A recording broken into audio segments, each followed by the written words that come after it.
Menu for today, gagawa tayo ng Moroccan dish na tinatawag nilang couscous. Ito po ang mga ingredients niyan. May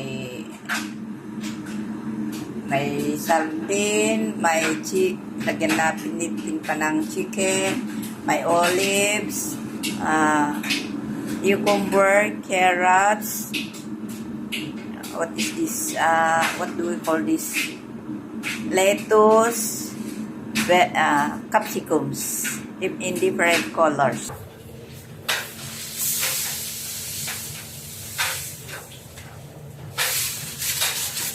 Gawin natin ito, kalahating kilo.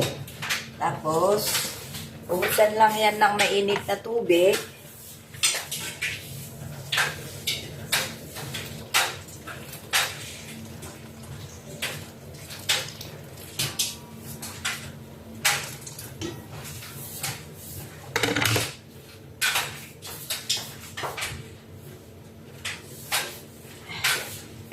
Takpan lamang ito.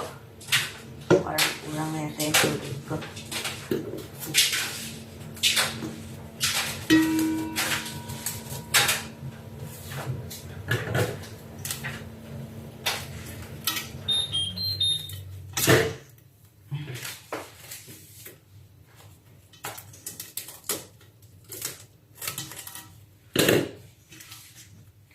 Put aside natin ito.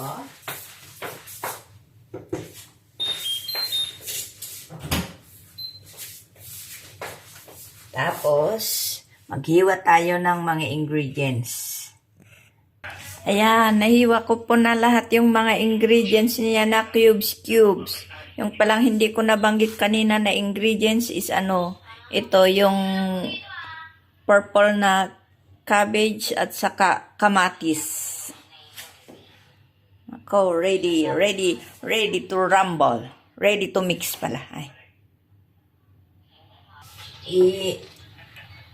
Durugin ko itong couscous kasi buo-buo siya.